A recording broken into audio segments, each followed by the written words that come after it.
And so we're going to get your soil as good as we possibly can so that your plants can be the most successful. Then I'm going to teach you about nutrition, and not like what you're eating, but what your plants are eating and how we can give them the nutrition that they need to make them as successful as possible. Then next week, for a little tidbit tasting of what we're going to do next week. Next week, we're going to start some seeds, and I'm going to send you home with stuff. So I'm going to teach you how to start seeds at home and be successful and not like destroy them in the first attempt. And then we'll talk about planting and protecting your plants and when to plant. And then we'll start digging into vegetables. So if you really want to learn how to grow vegetables, you are in the right place. We're going to spend 2 whole classes just kind of like getting good at vegetables, because what you learn with vegetables, you're going to be able to take and use for flowers as well too, because the flowers and the vegetables kind of like a lot of the same things. And so we'll go over that as well. And then the third class we'll do more veggies, but slight change in schedule. On the 21st of February, my anniversary is the 20th, and I know my wife's going to want to go somewhere, and so I won't be here the 21st. Not that you're not important, but wife comes first or else.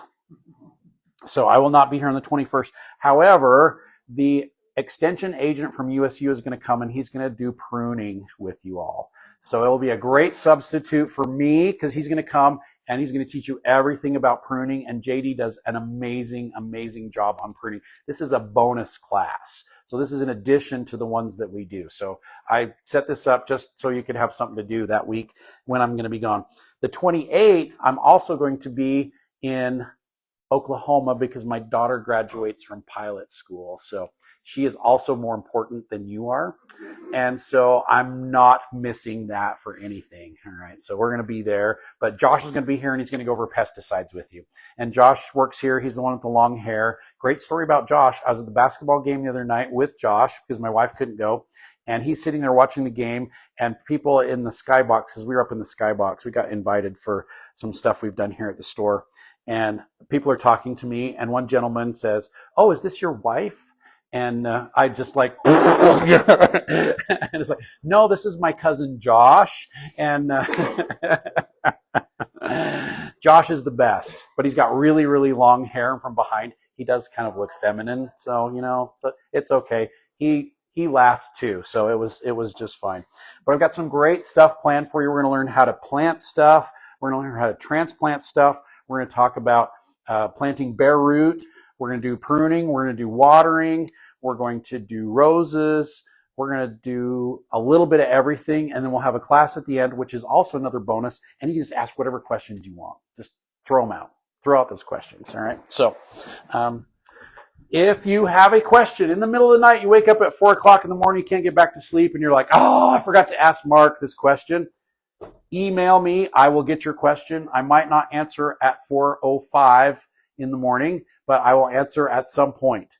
Ask Mark at AndersonSeedAndGarden.com. Anytime people send me pictures, they're like, "My tree's dying. Here's a picture. Tell me what's wrong with it." You are welcome to do that. If I need more information, I'll respond. I'll say, "I'm sorry, bring me a sample. I can't tell from your picture. Your phone must be ancient, or it is a flip phone." So tons and tons of great videos, PDFs, downloadable stuff, information on everything you want to know about gardening at AndersonSeedAndGarden.com. All right. I've got over 100 videos on there that show you how to do stuff. I have my entire vegetable book, my entire fruit growing guide, handouts after handouts after handouts. All that information is at your fingertips, and it's free. It's all free. All right, so tons of great resources there on the website. So the one thing you've got to remember about my class is I will stand up here for 2 hours and talk the entire time, but unless you ask questions, it will be what I want to talk about, not what you want to talk about. So try and keep your questions focused on what we're talking about at the moment, because you can distract me really easily and we'll get off topic. Isn't that right, Jerry? It happens from time to time, yes, because I get excited about your question and then it's like we're gone somewhere else. Great information. So please, please, please, please, please ask questions. Raise your hand, jump up, scream, wave your hands. Lisa, make sure wave your hands back there so I can see you. Yeah, so ask questions. Otherwise, it'll be what I want to talk about. But if you ask good questions, we'll talk about what you want to talk about, and I'll tie it all together. All right. So we will have a good time doing that. So a little bit of background about me. I have a bachelor's, a master's, and almost a PhD in history, not in gardening or horticulture, or as some people like to refer it, herbology, if you are into Harry Potter. It's not really called herbology, but horticulture. How about that? So my background is in history. So I teach the history of gardening, just so you know. So that's what we're going to talk about, history of gardening and how that works. But my intention was to get a PhD and go teach at a university. And when I graduated with my master's and I started working on my PhD, I got accepted into Berkeley and to Toronto and into the University of Chicago, which are all really hard schools to get into. And it was going to cost so much money to go get my PhD. And there were no jobs available. So that year that I graduated with my master's, there were 2 tenure track positions available in the entire country. And they were both at Utah State, believe it or not. And so I was part of that selection process at Utah State, and they had 10 candidates that they'd narrowed down the 500 applicants. They had 500 applicants for those 2 positions. They narrowed it down to 10. I got to interview them and listen to them teach and just get to know them over a week's time period. And I looked at all 10 of those and I went, I could be number 3. Like, so easy. I could be number 3 or number 10 and not get a job this year. This is like, it sucks. And so my wife and I looked at each other at that point, and Mom and Dad were about ready to retire. And we said, what the heck? Let's do the store. That sounds good. It'll keep us close. We'll have our family here. It's a great place to raise kids. And we're glad that we did. So we've done a lot to the store to grow it over the years. And it's kind of our 5th baby. We've got 4 kids. But it's our 5th baby, and we've loved every minute of it. And this is my favorite part of it. Doing this class, I love it. If you hadn't decided already that Mark loves doing this, I hope I've gotten that energy and that enthusiasm out there. I love doing this. This is so much fun. So I hope you have a good time. You're going to learn so many things that you didn't know, and we're going to have lots of aha moments where you go, oh my gosh, that's why it didn't work. It's like we will have lots of those moments where you just go, oh, I didn't know that. All right. Whether you're an experienced gardener or whether you are a newbie and a very novice gardener, you're going to learn something that you can take and you can apply to your gardens this year to be much, much more successful. Because my goal is to make you as successful as possible, so that every time you do something, maybe it's not a perfect everything's not going to work out perfect in your garden, but we want you to get more and more successful every time you do it. And it is a bit of a process. So last year, unfortunately, my cucumbers were the worst that they've ever been. Like, I've never had worse cucumbers. And right next to them, I had some of the best cantaloupes that I've ever had. Go figure. I could not figure out what the heck was wrong with those stupid cucumbers. And I love cucumbers. It's like my favorite vegetable. And I was like ready to rip them out halfway through the season because they were terrible. So I have disasters too.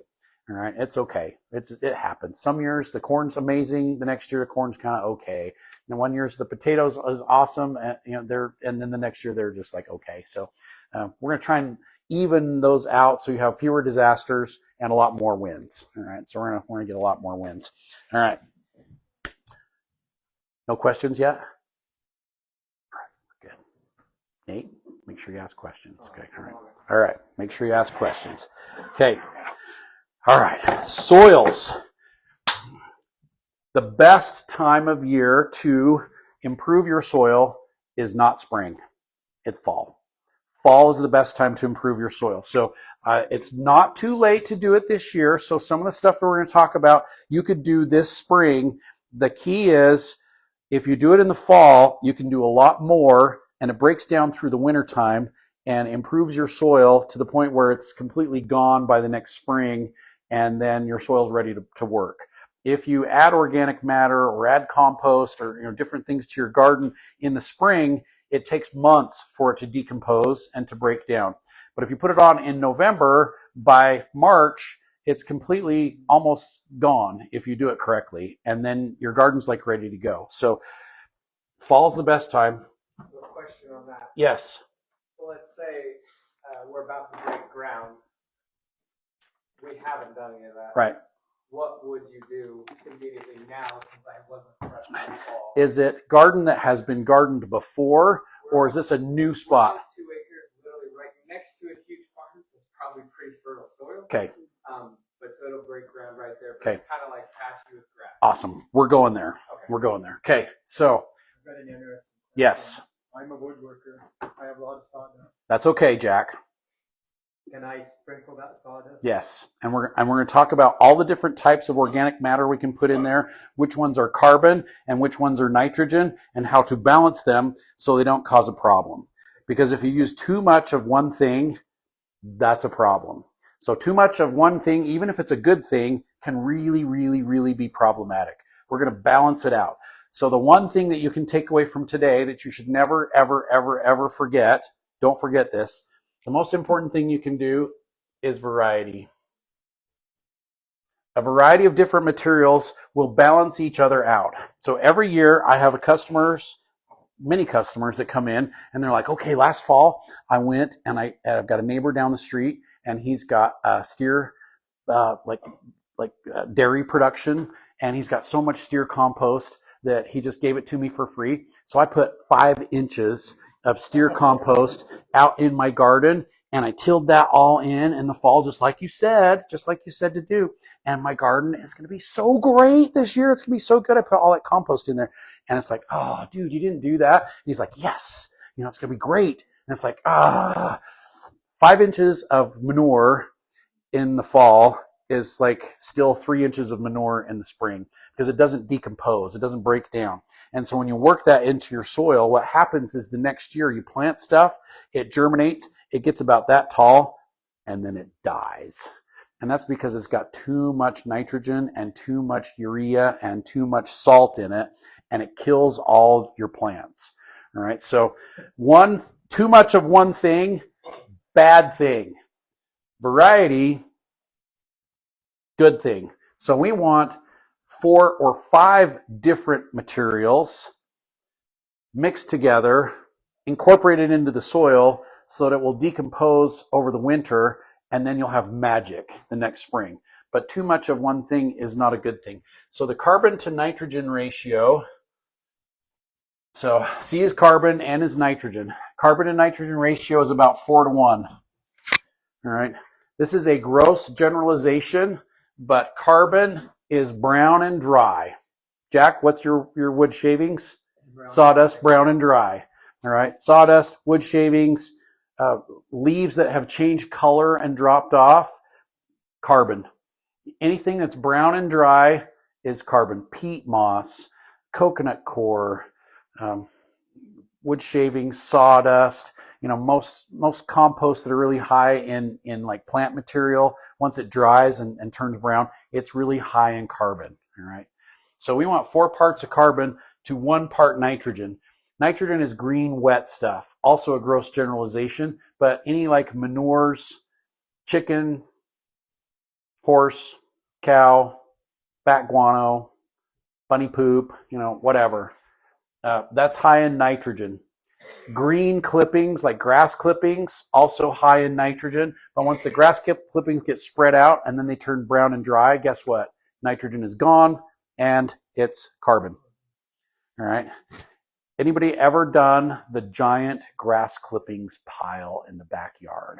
Anybody done that? Yeah. What happens to it? Does it ever decompose? No, it's a giant green pile of like yucky, gooey, green on the inside. It never, ever decomposes. And you can just pile it bigger and bigger, and it just is this green goo in the middle. And it stinks. It smells awful. So too much nitrogen, and your materials will not break down. Too much carbon. You put a pile of sawdust out there, 10 years later, it's still a pile of sawdust. It just won't ever break down. Doesn't matter what you do to it. It just never stays there. But if you get this ratio of different materials and you mix it together, it will generate heat in the middle and it will decompose. and then you mix it, and it will generate heat in the middle, and it will decompose, and all of a sudden, it's soil. All right, so we're not going to do it in a compost pile. You can, but when you put this out on your garden and you till it in, there's all these little microbes and microorganisms that live in your soil. They will decompose all that organic matter over the wintertime, and all of a sudden, your soil is great the next year. So hang on a second. I'm going to cheat. Michelle. Yes. Quick question. You kind of steered towards composting bins. So did I hear you? This is the same ratio you want to use for a compost bin.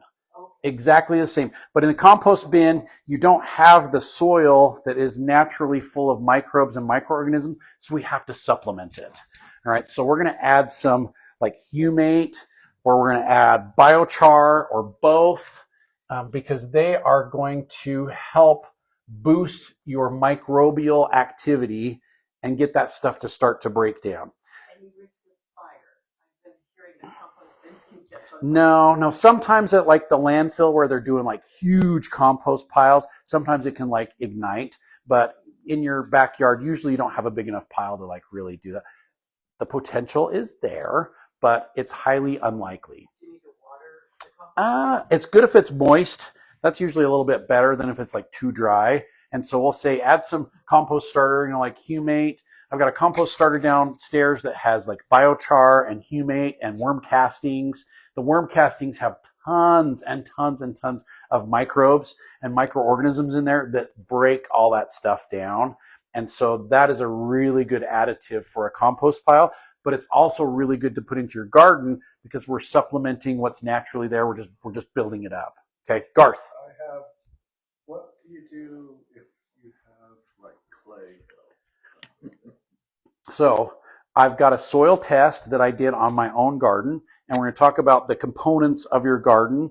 And basically, if you live in Cache Valley, you have a lot of clay in your garden, right? Who has a lot of clay? By raise of hands, like everybody should raise their hand. You usually have a lot of clay in there. We're gonna talk about how to do that. So, because there's certain things you can do to the garden to like help alleviate the high content of clay, but you can't really get rid of the clay. And clay is good because it helps hold moisture, but too much clay and it dries out and it turns into a brick. And in the spring, if it's too wet, it's just a mud hole. So you either have a mud hole or you have a brick, and there's no in between.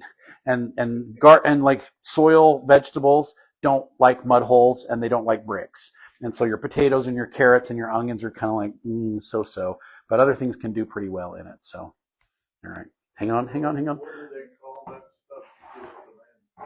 stuff? We're going there, Calvin. We're going there. Barbara, you got a question? And then Wendy. Just say somebody, didn't know better and they had a big pile of leaves or grass clippings or anything. And This is hypothetical, correct? Absolutely hypothetical. So. And they wanted to make them useful. Yes. Like, could you add the other stuff to them without having the composter and break it down so then you can spread it? Yep. And I've got really good information on building your own compost piles, and the tumblers are actually amazing. So I've had customers that have done the tumblers, and they really do break things down really fast. The problem with the tumblers is they're really fun to tumble. And so the people that have them, they turn them too frequently because it's so easy. You go out there, it's like, I'm going to turn that compost pile today, and then the next day you go out there and go, oh, that was really fun. I'm going to do that again, and you really should leave it for like 2 weeks before you tumble it. And so the desire to tumble is like too much. Does that make sense? Because it's like, oh, this is cool. I love it. It's like, and cause that was my dad. My dad got a tumbler, and he's out there like tumbling it every other day. I'm like, Dad, it's never going to break down. It's like, leave it alone.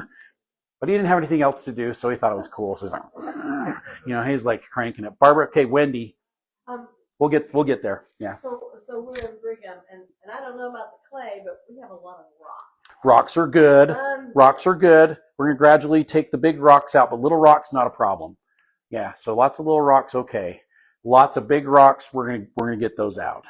Rocks actually help with drainage, so your soil doesn't clump up as much. So a little rocky is better than too much clay. But we're going to be able to fix the clay too. There was another question over here. Did I see another hand? Okay, hang on a second. That would be Kaylee. Yeah. All right. So last fall, I got a lot of amend my soil. I usually do box garden, so they're raised. And so I just mulch along cutting and the leaves, Yep. and I put them in the box garden. Cool. Fill them in. Yep. But is that a pretty good ratio? Because it had those grass clippings, or am I going to be the guy? We probably want to add a 5? a little bit more to it this spring. Of what? We're getting there. Okay. We're getting there. Okay. But things will still So we're talking variety. Remember, carbon is brown and dry. Nitrogen is wet and green. We want a bunch of carbon. Like in the fall, you can do 2 to 4 inches of organic matter to add back into the garden. And organic matter is leaves, grass clippings, compost, peat moss, sawdust, wood shavings, wood ash, everything you can get your hands on to work back into the soil. Straw is great. It's cheap. It works really, really well. And Paige. Sorry, what is ash? Because we have a wood burning stove, and so I have tons of ash, and I just bring it out to the garden. Is that nitrogen? The key with ash is to make sure you don't use too much, because as it gets burnt, it creates some chemical reactions that we don't want to overload our garden with. So you do a really thin layer, and it's going to be more on the carbon side. It's like charcoal. So it's like carbon. All right. So we burnt all the nitrogen out of it, but there is a lot of other nutrient value in there as well too. Just don't use too much of it. So we're talking like 1/10 of an inch, but then add other stuff to it. But that 1/10 of an inch is going to be really, really good. If you put an inch of it out there, it's going to kill all your stuff. Okay. Don't use too much. All right. Paige and Michelle. Will the wood ash mess up the soil pH? No.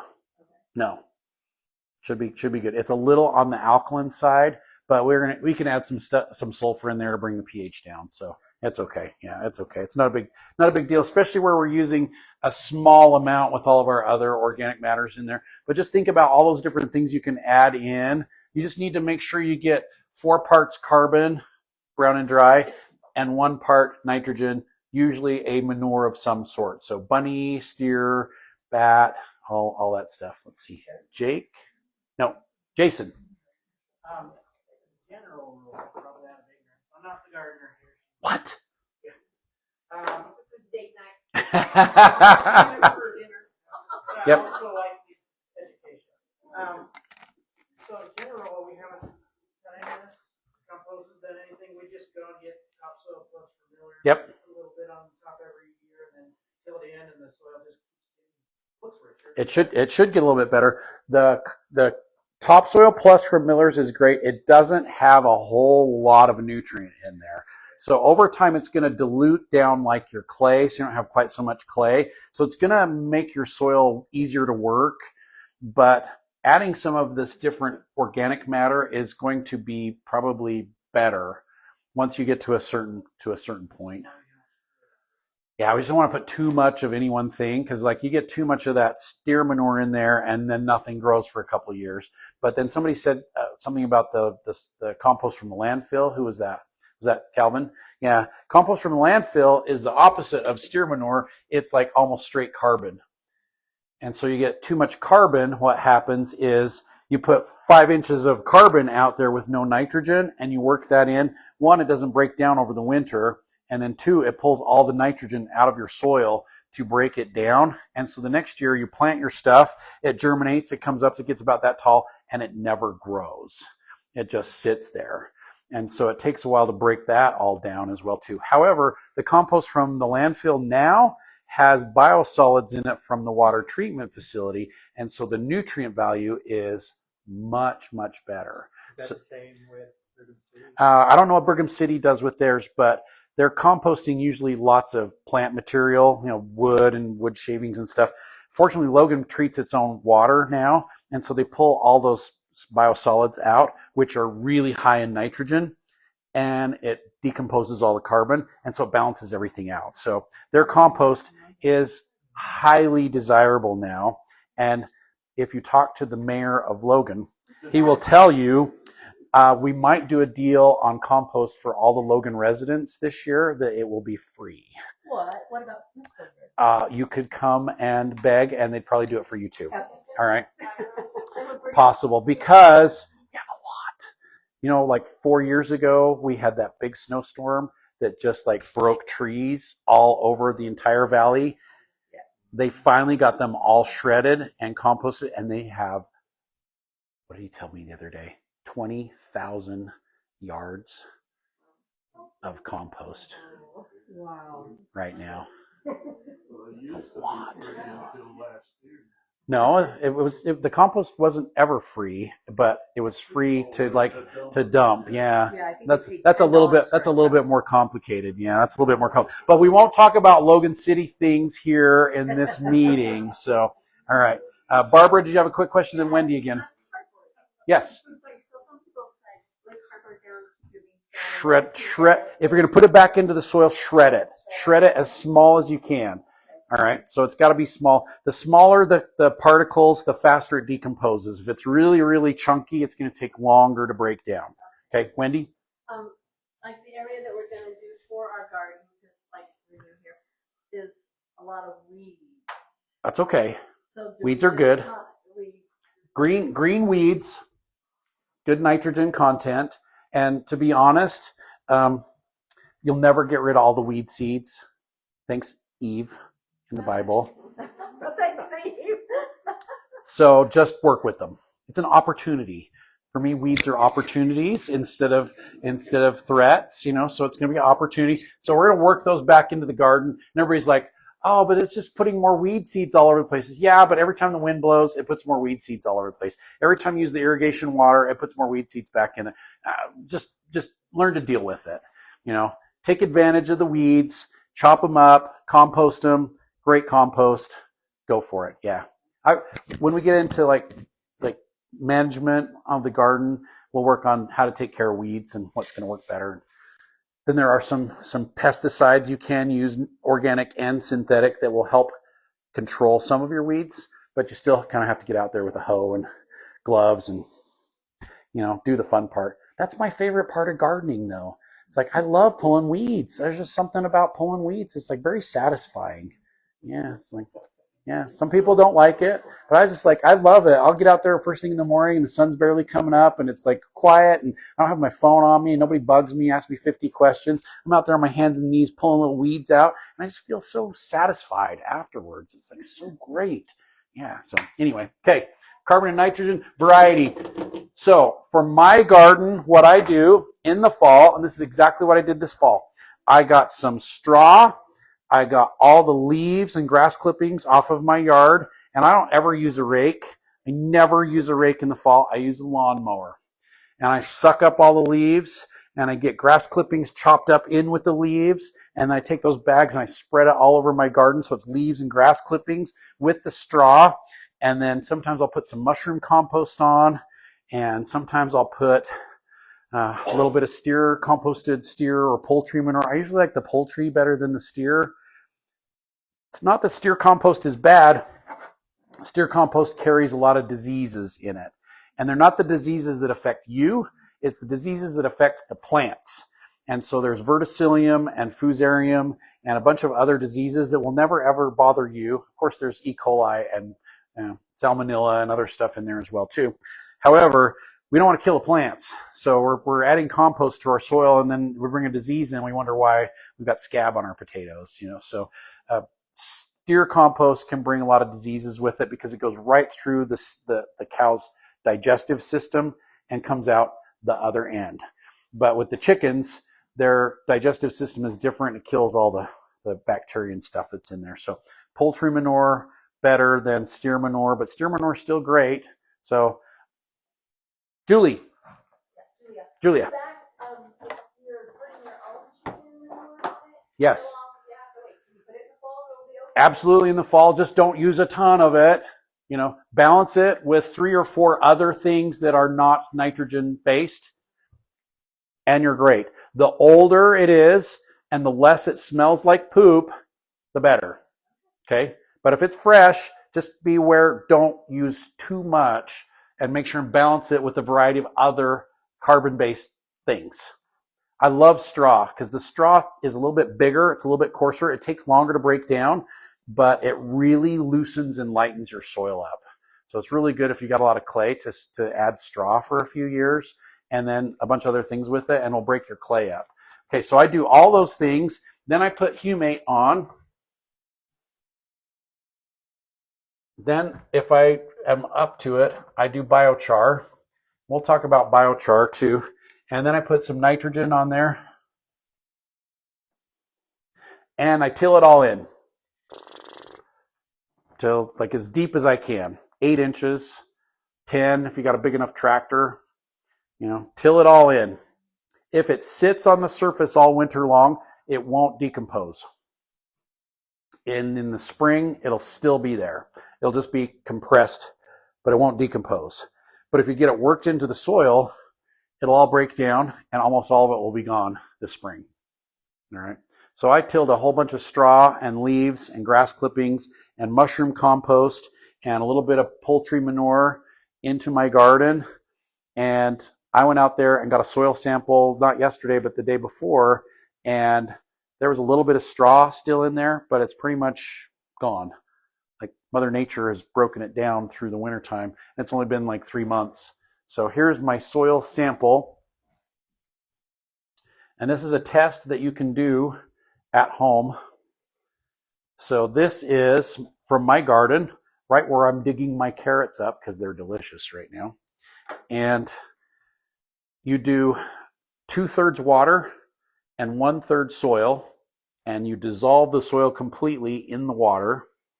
Shake it up really, really good. Just shake it, shake it, shake it, shake it. And then when you think you've shaken it enough, shake it a little bit more, and it will break up all that soil, and it will put it into solution. So the soil will be completely in solution in the water.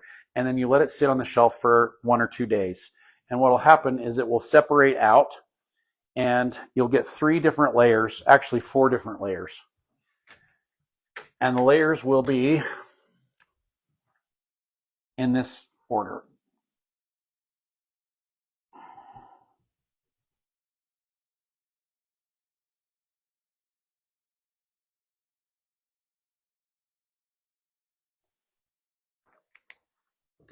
Sand and gravel will be the heaviest, so it will settle almost instantly to the bottom. All right. Silt is a little bit coarser than the clay and a little bit larger in particle size. So this is my magnified picture of what the particles look like. So sand looks like this, and silt looks like this, and clay looks like this. And organic matter is usually much chunkier. It's larger pieces, but they're lightweight, and so they float. All right. So the sand is bigger and heavier. It'll settle to the bottom. The silt will collect on top of that. And the clay, the particles are really small, and they bind together really easily. And it will be the most dense layer on top of the sand and the silt. And then you'll have like organic matter on top. So if you take my sample and you hold it up to the light, you can actually see the sand is down here, and I've got more sand, and the silt's about like right there. So about that much is silt and about that much is sand. And you can see the clay layer for those of you that are close. I'll pass it around so you can see it. The clay layer is pretty small in there. And then you got like chunky stuff on top, which is just organic matter that hasn't like decomposed yet. So, all right, so I'm going to pass that around. We'll start with D. Don't shake it up. Take all the fun out of it. Don't shake it up. Pass it around so everybody can look at it. All right. So really a great mix is about 30, 30, 30, or, give or take. If you get a nice balance like that, that's actually really, really good soil. Most everybody has a lot more clay in there, but I've been adding sand to it because we had a little higher clay content. So I'm a little higher on sand, and silt's about, I'd say sand's about 40%, and silt's probably about 25%, and clay is probably like 20% in there, which still doesn't add up to 100, but I got a lot of organic matter in there too. So my clay content's way lower, and so my soil dries out a little bit faster, but it doesn't like clump up and turn really hard clawed clumps. Yeah. Calvin. Where do you get sand from without having to buy it in a bag? Usually Logan Landscape. Cove Sand and Gravel, Rocky Mountain Landscape in Richmond. Depends on which part of the valley you live in there. But there's some good, like sandbox sand works great. Just the sandbox sand. You can get like a yard of it dumped in your truck for like $40 from like Rocky Mountain or Rocky Mountain's in Richmond, and Logan Landscapes here in Logan, and I'm trying to think who's got a landscape products on the south. Miller's does, but they usually won't let people just come in and get stuff. So that's a possibility. But the way this blend comes together is really critical, because if you got way too much clay, it will clump up and it will be a mud hole in the spring. But if you do this for many years in a row, you can take your yucky clay soil and you can turn it into really, really, really good soil. Or if you don't do anything to your soil, you can take really good soil, and after about 4 or 5 years, you can turn it into really yucky soil. All right, so you have to add back to it every year. Think about it. Every time you go out in the garden to harvest something, what do you take with you? A little bit of your dirt. Take a little bit of your dirt with you. It's on your shoes. It's on your carrots. The wind blows. The water gets loose. You have erosion of your soil every single year, no matter what you do. So every year you have to put some back. All right, and the way we put that back is we do the organic matter. So we're doing straw, and we're doing leaves, and we're doing grass clippings, and we're doing compost. And over time, that high clay content is going to get smaller and smaller, smaller in percentage of what else is in there. And so then you'll get down to the point where you've got a nice balance of clay and silt and sand and organic matter. And the organic matter gets in between those clay particles. Look how small the clay particles are. When they get together, they bind. They bind up, and you can't get them apart. It's like they're intermeshed. But when you get organic matter in there, most of the time the organic matter is even smaller than the clay particles, and they'll break the clay apart and they'll keep it from binding together because they're smaller. They'll get in between. And so then you get looser, lighter, fluffier soil that holds moisture really, really well. All right. Questions? You doing okay? All right. So I have a question. Carolyn. Yes. So if you have a lot of clay, now when is the best time to start working on it? Is it fall? You can do some in the spring though. So in the fall, you can do 2 to 4 inches of a variety of different materials that should be 3 or 4 to 1 nitrogen to carbon. Okay. In the spring, I would cut that down to a 1/2 inch to 1 inch. So we're gonna do, much less, because it takes forever for it to break down.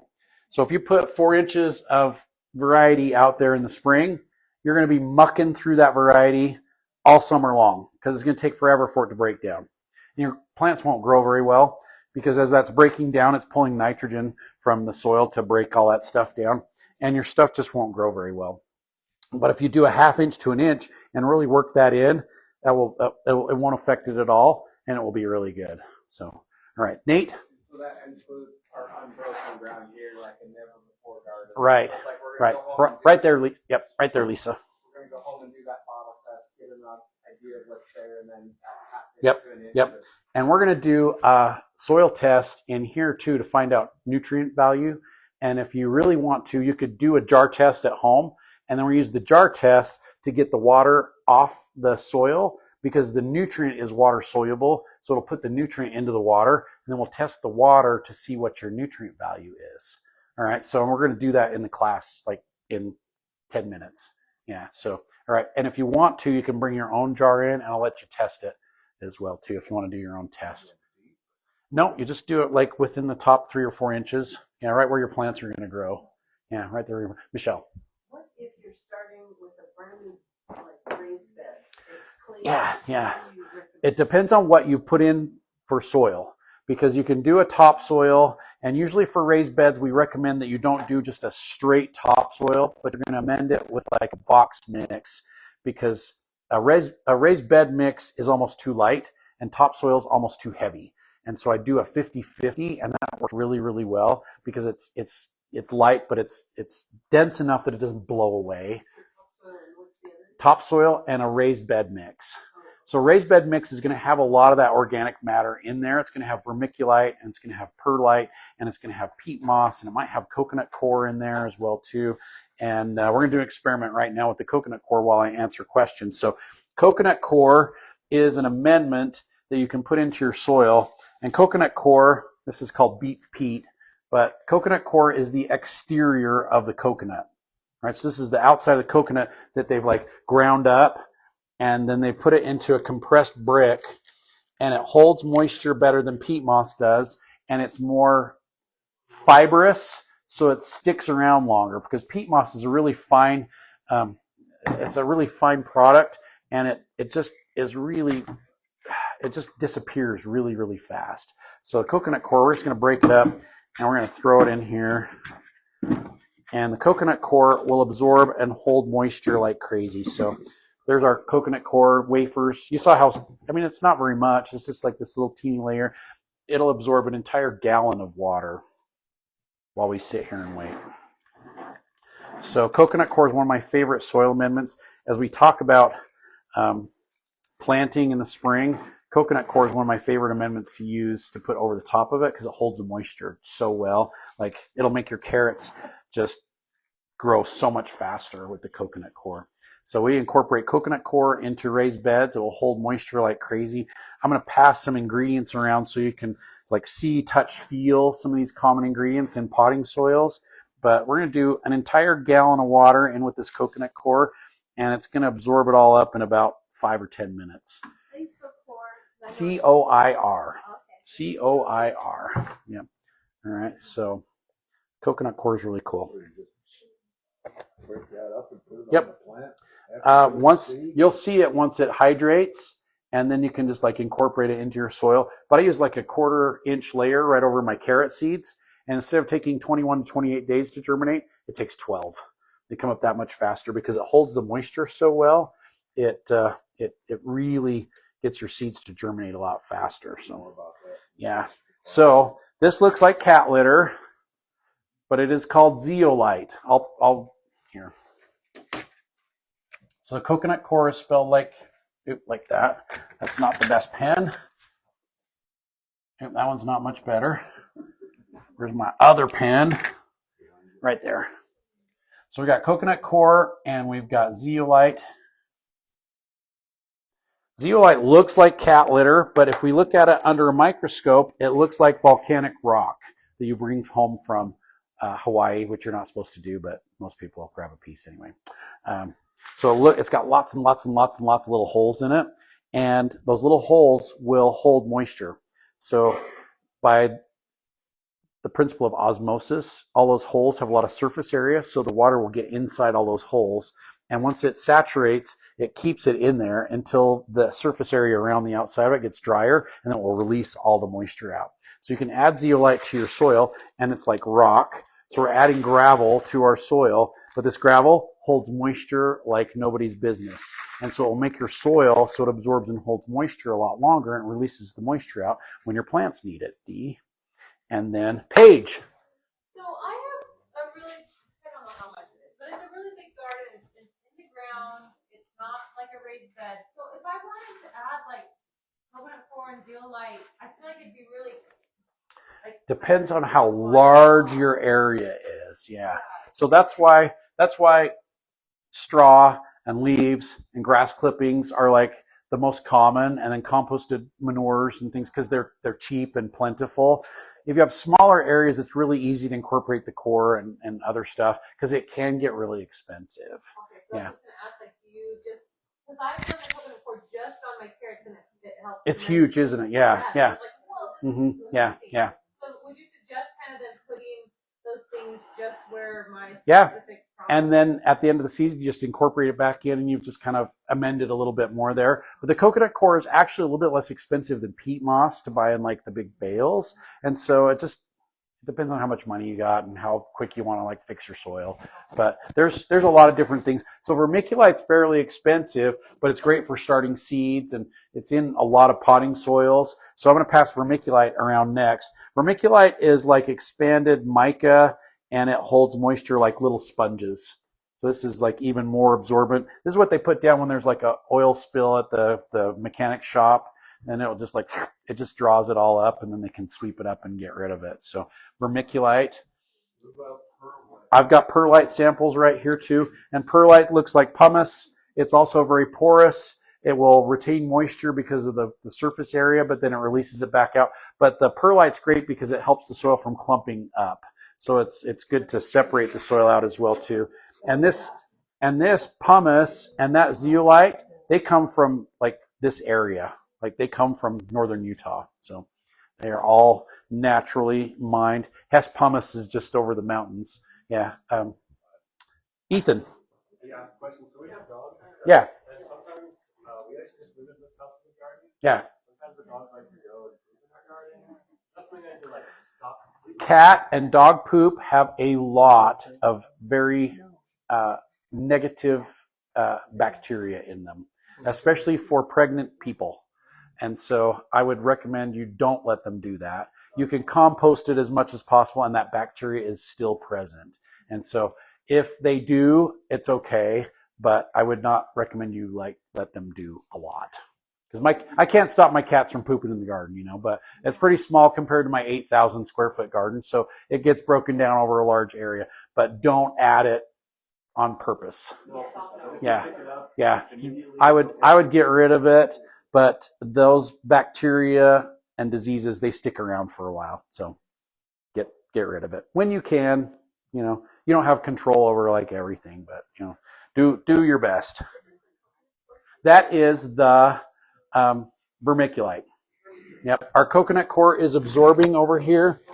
Yep. What about things like deer poop? Deer poop, no problem.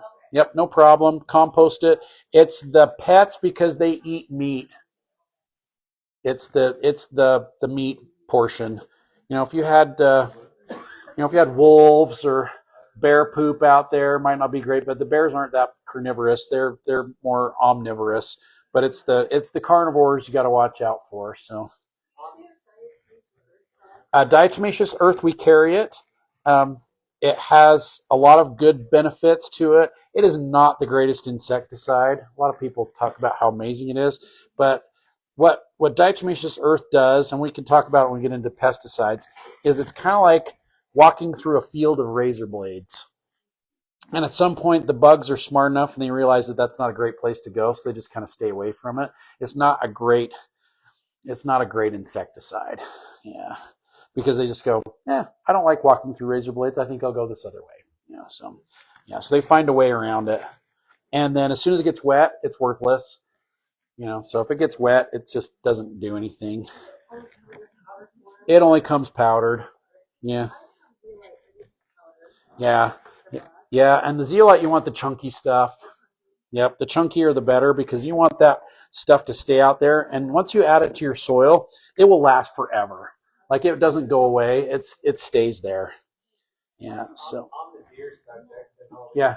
animals coming in. Right. How can you stop them from? You can't. But the deer, that's okay. Deer poop is fine. It's dogs and cats you got to watch out for. Yeah, it's dogs and cats. We don't want them pooping in the garden. All right.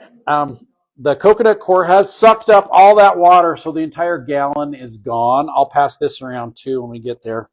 The next one is. I have a question, coconut core. Yes, Gail. So it's Jerry. Oh, Jerry. Sorry. Yes. So you put in dry into the garden, or do you do it this and then put it into the garden? I hydrate it first. Okay. Yep, I hydrate it first. So this is a composted poultry manure that's been composted with bark, like shredded redwood bark, and a bunch of other goodies in there. And so this is a really nice compost. It's called soil building conditioner. So it's got mycorrhiza, and it's got bat guano, and it's got worm castings, and it's got kelp meal, and all kinds of good stuff in there. So those are all great amendments for your soil. So this is soil building conditioner. So would you do that as your one, and then you'd still do your other? That is like 4 or 5 things already mixed together with a little bit of nitrogen in it. And so you could use that just as is in like an inch of that and just working into your soil. And you're basically doing this. Yeah, so it's like, it's not complete and it's not completely decomposed, but that's got like everything in it to like really recharge your soil. Yeah. So is that coming in bags? It comes in a 3 cubic foot compressed bale. It weighs about 60 pounds. And when you open it up, it's like 4 cubic feet. Soil building conditioner. We call it SBC. Thanks. Oh, see you later, guys. Bye, Nate. Bye, Addie. An inch is like amazing. Yeah. And you could do that in the spring because it's mostly composted already. I do. They run about $18 for 3 cubic feet. The Happy Frog soil conditioner, same thing. It's just this one's like compressed, so you get more for your money out of it. This is a seed starting mix. It's got a finely ground peat moss and perlite in it, and as you can see, if you like dig your fingers into it, it's really lightweight. This is great for starting seeds. So really good seed starting mix. That is a seed starter. Yep. That's by Fertilome. It's a seed starter. And then this is a nice potting soil, but it's kind of dry. I've let it sit out for too long, so it's lost all of its moisture. So it's not as soft and fluffy and as much fun to touch, but you're welcome to touch it. It smells really good, but it's kind of dry. So if we took some new soil out of this bag, this is Ultimate Potting Mix from Fertilome. So it's mostly peat moss and perlite and vermiculite and a little bit of like composted like forest leftovers. So it's really light and fluffy. Sorry? Because a potting soil needs all those ingredients in there for it to be absorbent, hold the moisture. And you don't want a potting soil that has bark in it. There's too much bark and it's too much carbon and it pulls the nitrogen out of your soil. And basically what some of the companies will do is they'll put bark in the potting mixes because it fills up a lot of space and it's cheap. And so you can buy a 3 cubic foot bag of potting soil from a company with a green and yellow label on it, if you recognize the green and yellow label, at Sam's Club for about $20 to $25, and it weighs like a ton of bricks because it's got so much bark in it. And you get a 3 cubic foot bag of the Fertilome Ultimate Potting Mix, and it runs about $24, $25, and it has 0 bark in it. And you can pick it up and you go, ooh, this is, it's like it's light and fluffy. So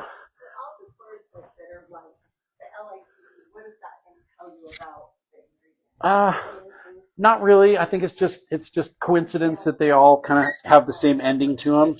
Unlike some of the insecticides where the ending means something. Yeah. Yeah, because if you get something like permethrin or cypermethrin or bifenthrin or deltamethrin, that means they're all derived from the same thing. But with these soil amendments, it's just whoever decided to come up with the name just decided light sounded kind of good, and that's how it worked out. So Is this one out of that bag? that is not out of that bag, but it's the same product. It's just been sitting out, so it's a little bit drier. If I open that one up and pass it around, you'll go, oh, this feels like really, really good. Yeah, this one's like okay, but when it comes right out of the bag and you touch it, it feels like it's alive. Like it really feels like it's alive. So it is the Ultimate Potting Mix. We like Fertilome soil, and we really like Fox Farm soil. We carry both Fox Farm and Fertilome. They're just a little bit different. So here's the coconut core, and it has absorbed that entire gallon of water. And this is fun to touch because it does feel like it's alive. So you're welcome to touch it if you like. All right. And the soil sample came back. All right, we're going to do another sample, and this is actually really pretty cool.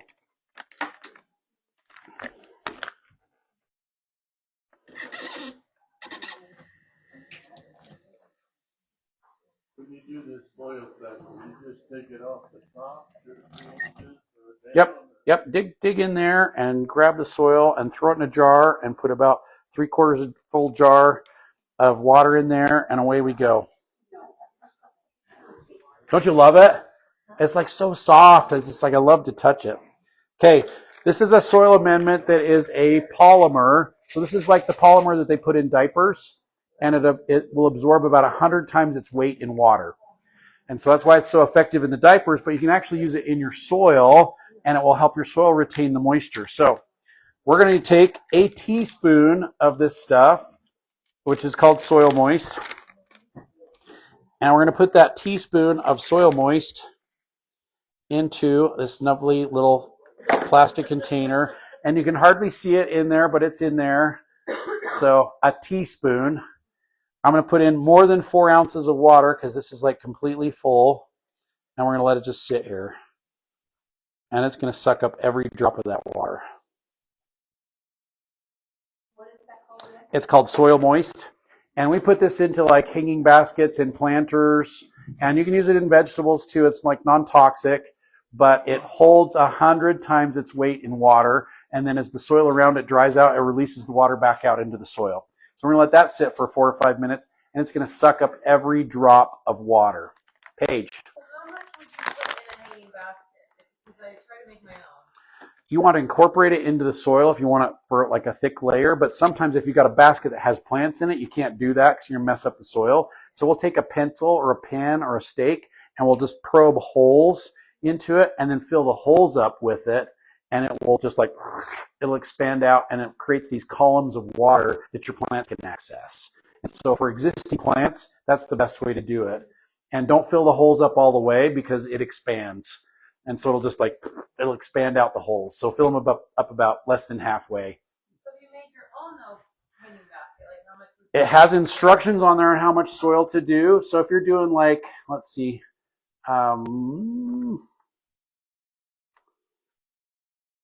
3 teaspoons for approximately 3 gallons of soil. Okay. All right. So it's not very much. Yeah. A teaspoon per gallon. So a teaspoon of this in about that much coconut coir. I mean, that coconut, that's probably more than a gallon. That's probably like almost 2 gallons there. So yeah. Okay. Other question was How much is the soil moist? Soil Moist. This little packet is a whopping $4.99. Yeah, it's pretty expensive. I don't know if you'll be able to handle it. So let's see. Brenna. Yeah. Ooh, yes. Okay. So in the heat of the summer, I'm watering my pot every day. Right. This will make it so you won't have to water as precisely, but it probably won't give you 2 full days. So it's going to increase your water by 50% or decrease your watering by not quite 50%. If you water every day, this will make your water last the entire day. Yeah. Paige. Good for indoor plants. Because my problem with hanging baskets is, by like midsummer, I'm pouring water and it just comes out. And it's like not retaining. You too, huh? I'm like, what am I doing? So I'll like soak it in a big thing. We will dig into that a little bit more as we get farther into the class, and I'll teach you how we keep our hanging baskets and our planters looking so great here at the store. And there are some tricks. This is my favorite experiment that we do, like the whole time. This is the coolest one. All right, so be prepared. This is like the coolest experiment. So we're going to take this really nifty product that is called Easy Wet. This is part of our hanging basket formula. And this is what the Easy Wet does, is it helps so that when you water, your water is more effective. And it saturates all the way through, depending on your soil. So we're going to take some soil that is really, really dry, which is what happens when it's 100 degrees outside every single day and your pots just dry out. And what happens is the soil, when it dries, it desiccates and it shrinks and it pulls away from the sides of your pot. Now you have a path of least resistance for your water to go. And so you water it, it finds that path of least resistance and it runs out the bottom. And you go, oh, I watered that, but it's not holding any moisture because it's all running out the bottom. So we put Easy Wet into the water so that it will hold the water better and it will saturate your soil all the way through. So I'm going to take this seed starting mix, which is really, really dry right now because I've left the bag open all summer and it is really dry, but it's really porous too. So it's got tons of perlite in it and it's got peat moss. Can you see back there? Yeah, I don't want to like tip it too far because then I'm going to spill it all over the place. So I'm going to fill both of these up. All right.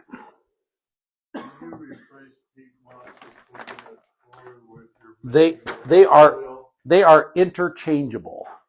And the coconut coir used to be more expensive, but it's becoming more and more prevalent, and so it's getting a little bit less expensive. So we're going to use Peat moss is getting really expensive, and it's not the peat moss that is expensive. It is the shipping.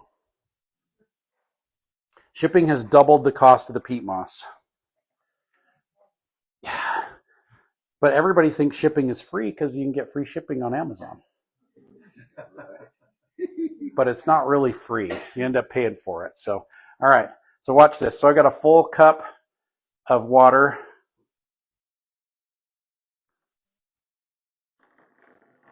That's what's happening with your basket. All right. So it is just pouring right through. That's because the soil is porous, not because it's pulled away from the sides. But in the summer, you get that little gap and you put the water on top and it doesn't penetrate in and it finds that spot on the side and it'll just run out. It'll just run out the bottom of your pot. So that is just water drained out like crazy. Now we're going to put some Easy Wet in it.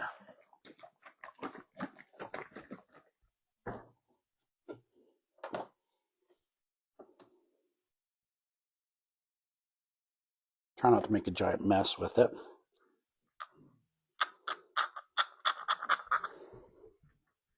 Okay.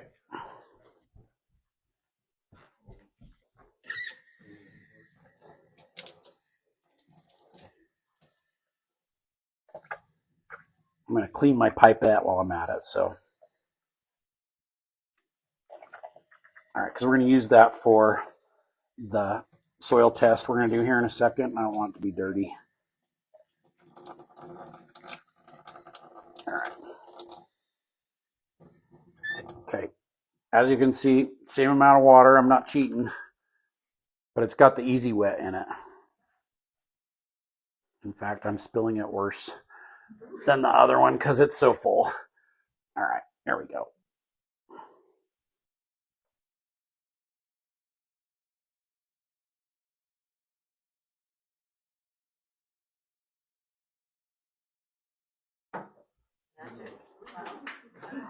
Isn't that cool? How much dripped out the bottom? Isn't that awesome? Yeah. But that helps too, like when you water your plants and after a while, Yeah. when the dirt dries, it just becomes a clump altogether. Yeah. Look how dry the pot is. This is a peat pot. It's starting to hydrate the pot already. That's not my dribbles down the side either. It's going to hydrate this whole pot in a second. So if we let it sit for a minute, it's going to hydrate the pot. That's cool, isn't it? Yeah. So one little teeny additive makes that water so that it is attractive to the soil instead of repelling each other. Okay. So when you put a new bag of soil in a pot and you add water to it, what happens to the water? It puddles on top because they're repelling each other. They're pushing each other away. And so you get this giant puddle on top. But you put the Easy Wet into it and it changes the polarization of it. And so now they're attracting each other instead of repelling each other. There was a question. Julia. Great question. A lovely chemical that is actually, I think it's actually organic. This one is, but it is where is it? Oh, no. This is made for vegetables and stuff. I use it in my garden all the time to get my soil to hydrate up. Where is it? Dang it. Biodegradable, Easy Wet, soil penetrant. It is iron ethylenediamine, tetraacetic acid. It just changes the polarity of the water. Yeah. How often do you use it? You know what? In your hanging baskets, we do it about every 2 weeks. Yeah, about every 2 weeks. And let's see, Corey. Oh, you were thinking the same thing. Isn't that the coolest? I love that experiment. It's like so cool. Okay, Marion.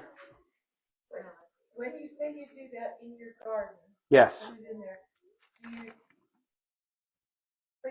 you've got your garden planted, and then just use your jug and go along. When I mix up my tomato special formula to make them grow 8 feet tall and 3 feet, 4 feet wide and produce tomatoes like crazy, every 2 weeks I'll put a little bit of the Easy Wet in with it. And when I water my tomatoes, it goes down into the soil and it hydrates the soil right where the root system is. So it makes it so the plant can get all the nutrient that I'm putting in there for it. So yes. And it's really inexpensive. This is like $10 and you use like a teaspoon per gallon, which will make like 6 times 32, about 180 gallons.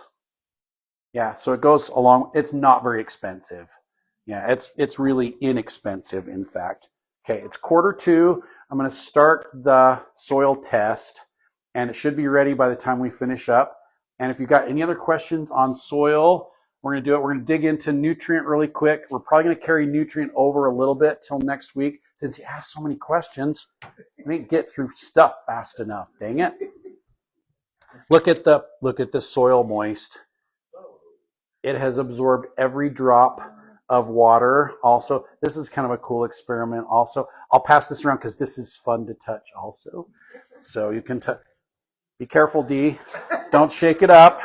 Don't shake it up. Don't spill it. Don't spill it on the floor. Okay. So we did our soil jar test. Could you see the layers? It's not bright enough in here. If we took it outside, you'd really be able to see the layers a little bit better, but you can really see the clay on top. Fortunately, I don't have too much clay. It's like really, really good. That has taken years of adding soil amendment every year for a decade to get that clay broken down to where it's not like so much clay. But I've diluted it over time, so the clay is not a problem in my garden anymore. Okay, so I've got these little containers that I have put little tablets into. Let's see where are they at? All right. So in your soil test kit, and I have extras of these, we can test for pH. So we're going to see what our soil pH is. You take one of these little tablets, you pop it open, and you put the dust in there, and you can see there's like stuff down the bottom. And then you take the little eyedropper, and we're going to take water. We're going to take water off of our sample, and we're just going to fill it up with water. All right, so that's our pH soil test. I'm going to add a little bit more to it. All right, so we're going to test for pH, and then we're going to test for 3 different nutrients. Who knows what those nutrients are? Nitrogen, phosphorus, and potassium. Calvin killed it. NPK, nitrogen. You're leaving? This is the best part, Barbara. It's okay. You can watch the video. Yeah. So it's streaming on Instagram, but then we're going to put it on our YouTube page. Okay. So you can pick up. All right. So yes, we do. There's only like 100 and some odd videos on there. So Okay, so it's Anderson. it's go YouTube Anderson Seed Logan. You'll get it. Okay. So we're just going to shake that up, and then we're just going to let it sit for a minute. So, and then we'll see what it does. So nitrogen, phosphorus, potassium. So this is the nitrogen, so it's going to show pink. So we're going to get some water in there. The cool thing about the nitrogen test is every year I have people that get this test. They're on their own. They go test their soil, and they come in, and depending on how much nutrient is in there, it will change colors. And so the nitrogen will turn pink, the potassium will turn orange, and the phosphorus will turn blue. And they come in and they've got the green, really green usually from the pH, and they've got the blue and they've got the orange, and this one has no color to it. And they're like, all the tests worked really great, except for this one. It didn't work. And I'm like, yeah, it worked. I'm like, no, it's like clear. It's like, yeah, you don't have any nitrogen in your soil. And they're like, oh, I didn't think about that. You know, and it's like, no, you have 0 nitrogen in your soil, so that's why it's clear. And they're like, oh, okay, I get that. Yeah, so we'll see. There should be nitrogen in my soil, so we'll find out. I heard somewhere that gypsum will help break the clay down. That is an old myth, old gardening myth that is not true. Gypsum is good for your soil because it has calcium and calcium and sulfur in it. And the sulfur is really good because it brings your pH down. And the calcium is good because it binds up salts and other things, but it doesn't really do anything for clay. So people would say, oh, just take your old sheetrock and grind it up and throw it in your garden. It'll take care of your clay. No, baloney. Doesn't work that way. Yep, doesn't work that way. All right, we're getting there. Any questions while I'm like working on this? So is this a kit you? I've got the kits. If you buy one of the kits, it'll do 10 tests of each flavor. So it'll do 10 nitrogen, 10 potassium, 10 phosphorus, 10 pH. You don't need to test your soil that much. I usually will just do one for my big garden, but some people will do one every 2,000 square feet just to make sure that their garden's consistent. I'm not that uptight. So Is it worth sending a sample to USU? if you send it to USU, they can do this same test. It'll cost you like $35, $40, but you can have them test for other stuff. And it's usually the other stuff you want USU to test for. You want them to test for salinity and for other problems that you can't test with these. So yeah. All right, one more. And somebody lost my cover for the phosphorus, so we're gonna have to be creative and cover this sucker up. So it's phosphorus, nitrogen, and potassium. Yep, so NPK, nitrogen, phosphorus, potassium, and potassium is spelled with a K. For those of you who know chemistry, then you know why potassium is spelled with a K. Yeah, that's one of my favorite jokes that just kind of goes over the top of everybody's head. So yeah, it's all right. All right, we're getting there. And we could spend 2 hours on soil, and we could spend 2 hours on nutrition, and you'd still have more questions. All right, so we're going to do our best to cover as much stuff as we can in as much time as we can spare. All right. Okay. Those will be ready in 15 minutes when class is over, which is now 10 minutes. So, and we can go over just a little bit too, so that's all right. If you have to take off, I will not be offended if you just walk out. So, all right. Everybody get what they want off of here? It's kind of like jumbled up all over the place, but that's good. Tomorrow we'll talk about biochar, and we'll talk about mycorrhiza and soil microbes that are really beneficial, because we probably won't get to it today, but it's really, really, really important. So we come tomorrow instead Not tomorrow, sorry. Next week.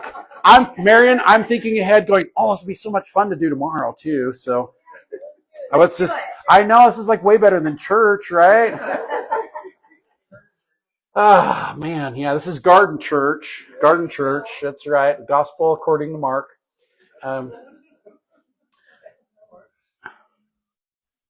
Okay.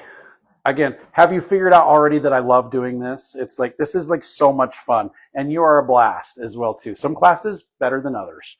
All right, way better than others. Okay. Nitrogen, phosphorus, potassium. Calvin beat you to it. He had all of them. All right. What did they do? Keep your mouth shut. All right. What does nitrogen do? Greens them up, makes them grow. All right. So nitrogen is critical for plant growth. Makes plants grow up. That's an arrow pointing up. All right. It was my pattern freak. It was, oh, that's right. Yeah. Let's see. Clara. Okay. Yeah. Okay. Here's our pattern.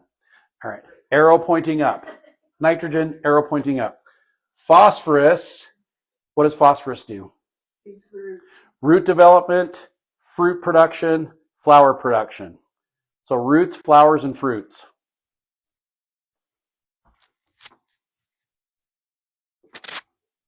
Arrow pointing down. All right. So roots, flowers, and fruits. And this is how you're going to remember this forever. You're going to see this arrow that points up, and you go, oh, nitrogen. This arrow that points down, and you say phosphorus. All right. So nitrogen makes it grow, greens it up, arrow going up. Roots, flowers, and fruits from phosphorus, arrow going down. Potassium. What does potassium do? We have any like health science people in here? No, it doesn't stop the heart. It basically does this. It really does the same function in our bodies as it does for the plants.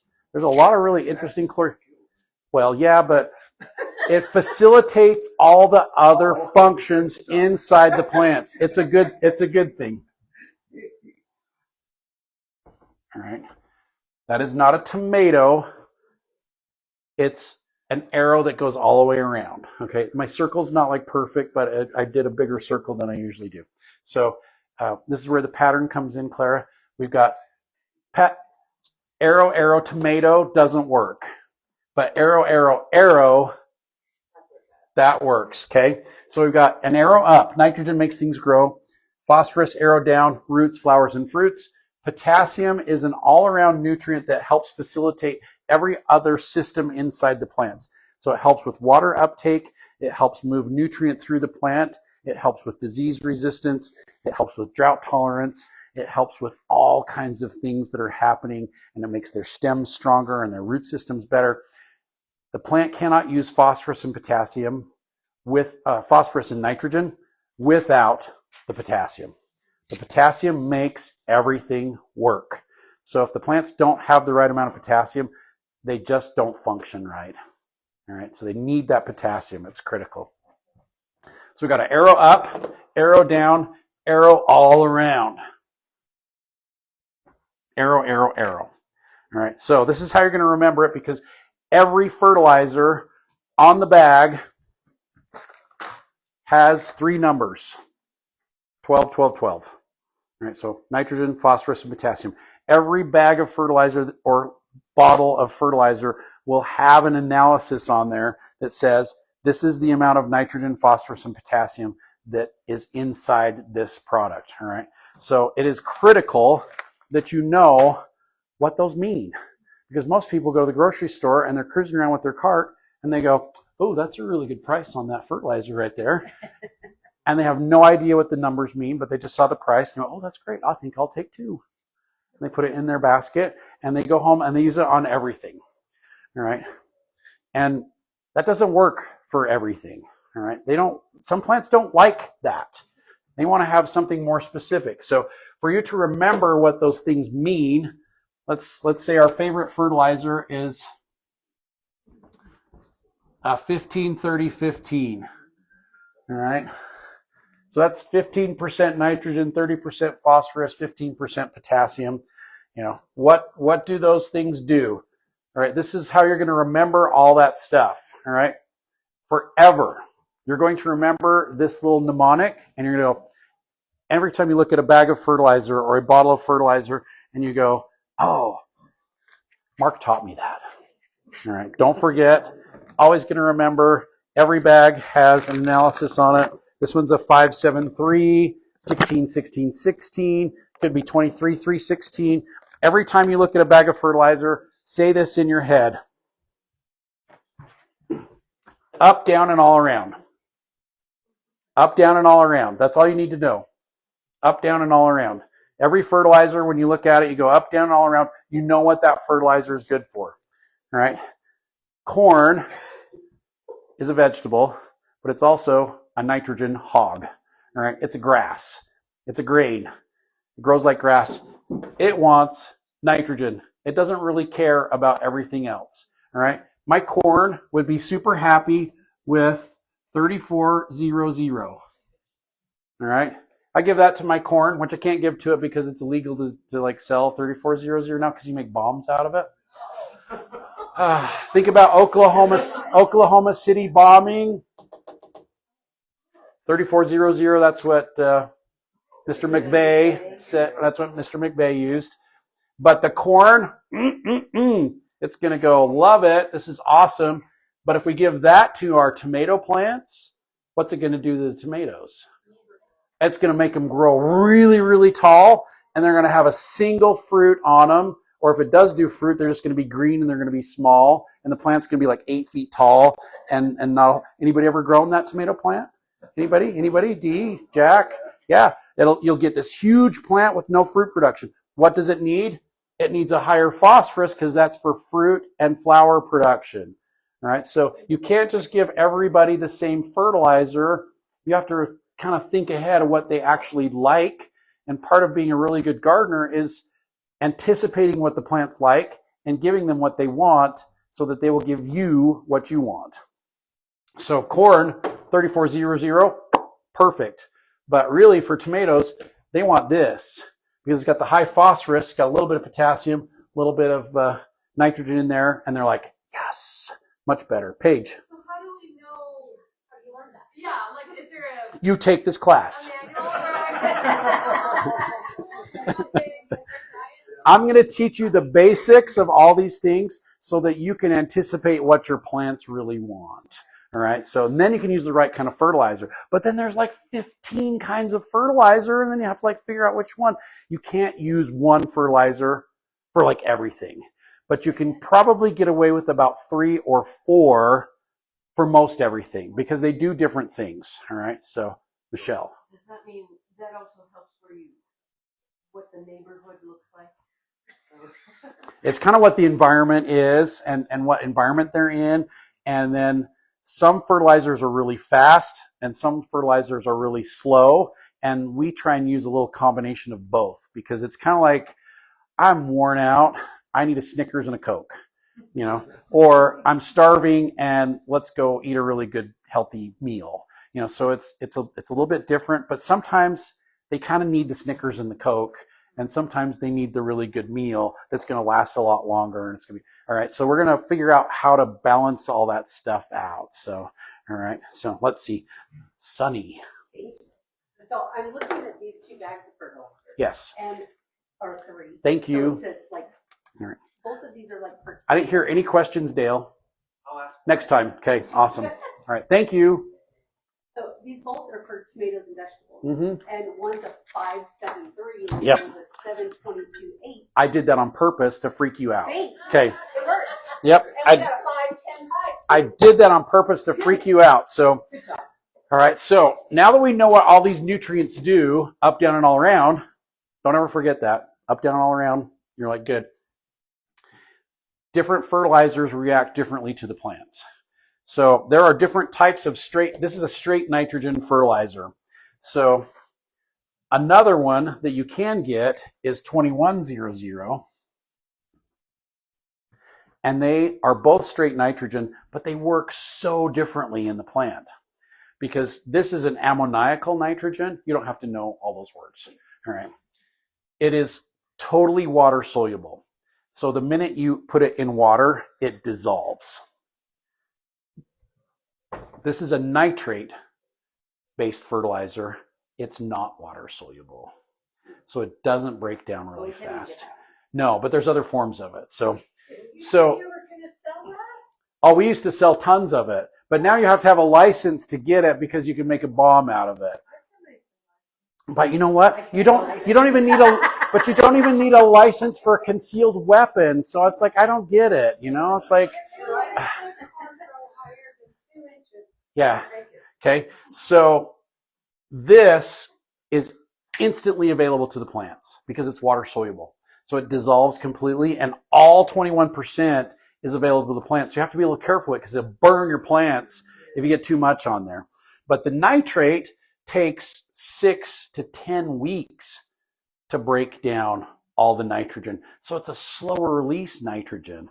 And then there's a methylurea nitrogen that takes 12 to 16 weeks to break down. So Start and Grow has methylurea in it, which is a 4-month slow release nitrogen compared to ammonium sulfate, which is like today, compared to a nitrate, which is 6 to 8 weeks. So when would you use the water soluble? That seems.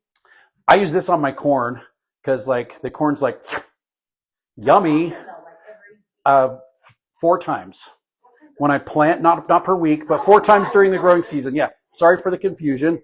When we plant, when it's 12 inches tall, when it's 3 feet tall, when it tassels. We do. I broadcast it down the rows and then I water. And the water dissolves it and it goes into the soil and the plant goes and sucks it up. And then my corn's like 6-7 feet tall and the ears get really big and there's multiple ears per stalk. And yeah, if you don't do that, then your corn's really short and the ears are small and they don't fill out all the way. And every year I have people that come in, they go, you know, the last few years you gave me the ambrosia corn. It's been really, really good. But last year it was really short and the ears were really small. It didn't fill out all the way. Don't sell me that one. You know, that one's not good. And I go, why would it be any different? You know, it's like it's the same corn. You know, it's like what's it? You didn't feed it enough. And if you keep the corn growing in the same spot year after year, it pulls all the nitrogen out of the soil. And all of a sudden your corn that was this tall is now this tall, and then it's like this tall, and then it's like this tall, because you're not supplementing it with what it needs. So 4 times plant, what is the other times? 12 inches, 3 feet, and tassel. All right. So we're going to stop right there. We're going to pick up where we left off, and we'll start digging into why Sunny is freaked out about the different kinds of fertilizer. So we got a tomato and vegetable food here. We got a tomato and vegetable food here. And I should have another tomato and vegetable food here, but I couldn't find it because it's in a box down the basement somewhere. I didn't have time to do it. This one right here should say not rose and flower, but like veggie food. And they're all different. But there's a reason why they're all different. So we're gonna dig into that next time. So just plan on us like digging into fertilizers a little bit more. We'll talk about a little more soil and what's important in some of these bags to make your soil like as productive as it possibly can be. And then we'll start digging into planting and planting times and protecting, and we'll get into vegetables. All right? We good? Awesome. Thank you. Have a great week. And classes tomorrow at 11 o'clock.